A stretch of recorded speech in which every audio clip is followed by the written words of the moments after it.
Hello everybody, welcome to T-Studio Demos. In this video, I'm going to be showing you how to render a simple sphere with graphite using principles of value and the classic order of light.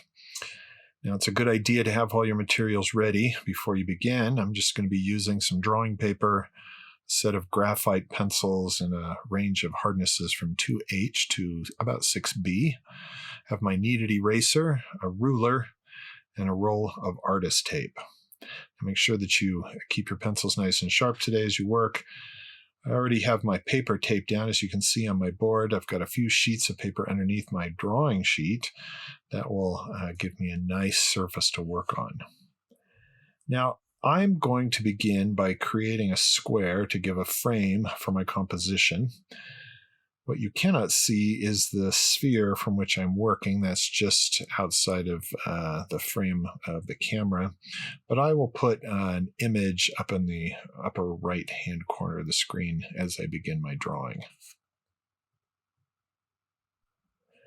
To speed things along a little bit, I am just going to trace the inside of a roll of tape to get the circle for the sphere.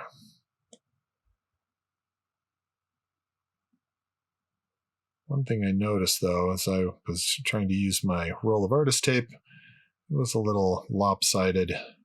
So lucky for me, I had another roll of tape nearby that had a better circle. So I just place it in the center and then trace around the inside. I'm just using my 2H pencil to do the block in today. Next thing I need to do is find where the edge of the table is. I'm just eyeballing this. I'm not taking any measurements. But it is a little on the bias there.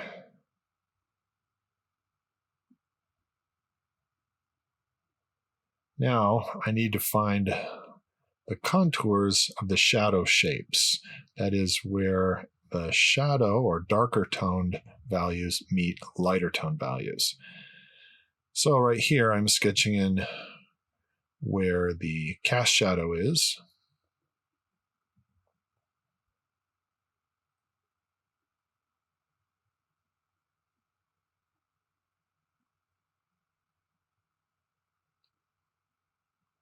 You can see I'm using light marks. I'm holding my pencil way back so as not to press down too hard. Then I carefully block in where the division of light and shadow is on the sphere.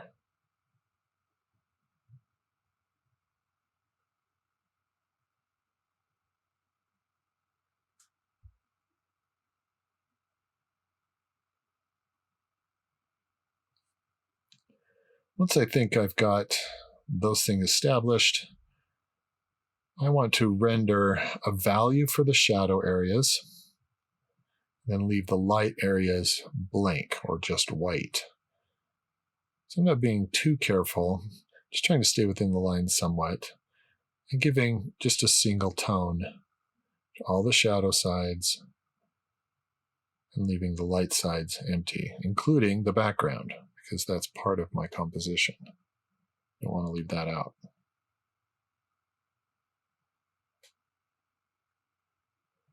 Not worried about details at this point. I just am looking to establish the big picture.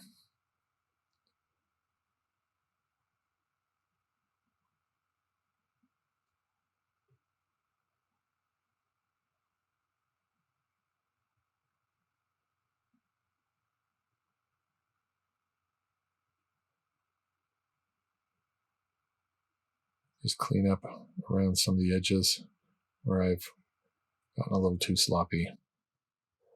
Now, this drawing took me about a half an hour or so to do, but to move things along, I will speed up the video at this point. Now, your drawing might take more than 35 minutes or so. That's okay. It's not a race. Don't worry about it.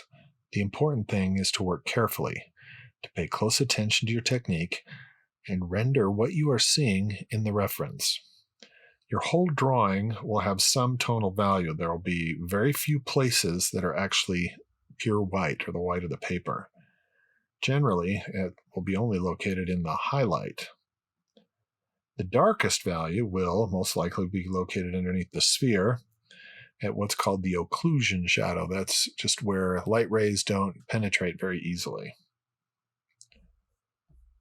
As I work, I'm not too concerned about staying within the lines of my construction drawing. I try to stay close, but I don't fret about it too much. You will want to pay close attention to the edges of the shadow shapes as you continue working. Make mental notes about the characteristics of these edges. Are they blurry? Are they soft? Do they end abruptly? Do they contrast with the adjacent value shape? Do they seem to blend together with the value shape next to it?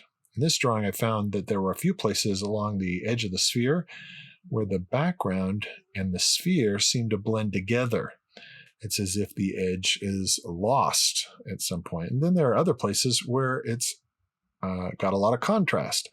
For example, on that shadow side that I'm working on right now, and how it contrasts greatly with the tabletop behind it or the wall behind it. Continue to build tone until you reach a point that you're satisfied that you have represented all the parts of light and shadow. Make sure that you are including things like highlight, halftone, core shadows, reflected light, cast shadow. Make sure that your darks are sufficiently dark and your lights are sufficiently light. You want to have what's called a light logic so that somebody who comes up to the image that you've drawn can understand where the light is coming from in this image.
I'm getting pretty close here to the end.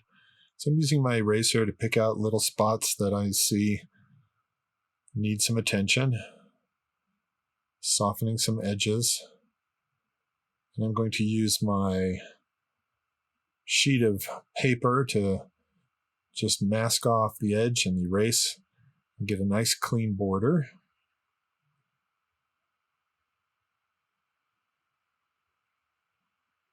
I'm being very careful to do this. I don't want to rub that paper on top of my drawing. That'll just smear my drawing around, so I'm trying to be very careful.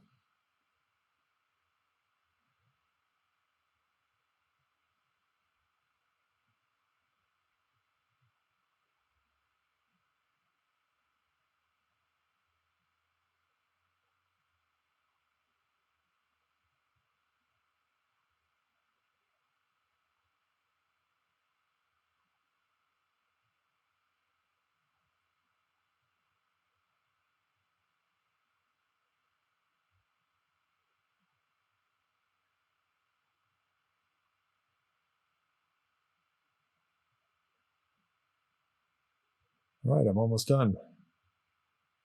That looks pretty good. This technique is not very difficult. It just takes some practice and time. You'll get the hang of it. Thanks for watching, everybody.